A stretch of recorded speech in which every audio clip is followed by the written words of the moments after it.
Сәлем баршаңызға. Бүгін үй жағдайында блинчик жасаймыз, яғни құймақ. Құймағымыз жасау үшін алдымен сүтімізді дайындаймыз, жұмыртқа дайындаймыз 2 штук. Одан кейін қантымызды және су майымызды дайындап қоямыз.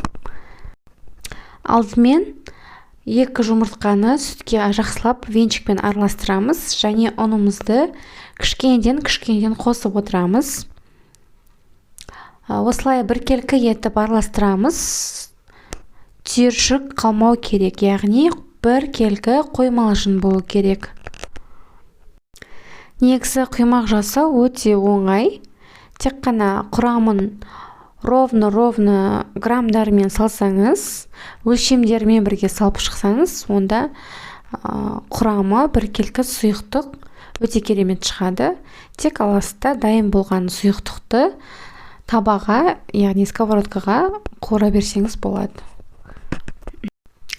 Жалпы осындай ыдыстан 25-30 шақты блинчик шығады. Блинчигіміздің жаңағы пісу уақыты 30 секунд оң жағын ұстайсыз, 30 секунд сол жағын, яғни аударып қуырасыз. Сол кезде сізде примерно 30 шақты штук блинчигіміз біздің 40-45 минут уақыт алады.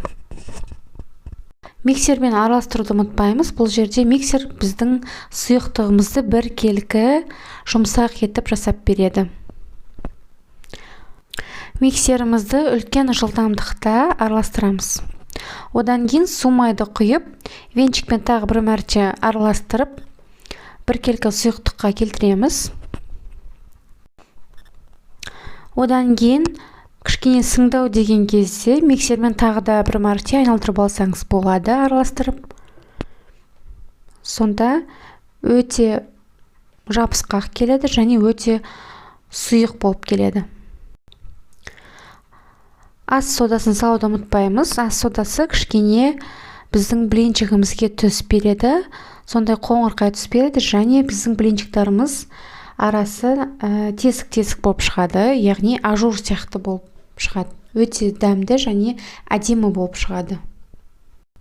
Осылайша газды барынша ашамыз, қатты қызған табада пісіріп шығамыз. Яғни бізде баяу отта блинчигіміз шықпайды. Сондықтан қатты отта блинчигімізді құйып, бір ожау құямыз. Одан кейін осылай саусақпен аударсаңыз болады, немесе өзіңіздің блинцаңызбен аударсаңыз да болады. Достар, каналды қолдап кетейік. Подписаться кнопкасын басып, лайк, комментарий қалдырып кетсеңіздер болады. Блинчигімізді осындай қатты отта, қатты газда ғана пісіреміз. Сіздермен болған Смағұлова еңлік. Астарыңыз дәмді болсын.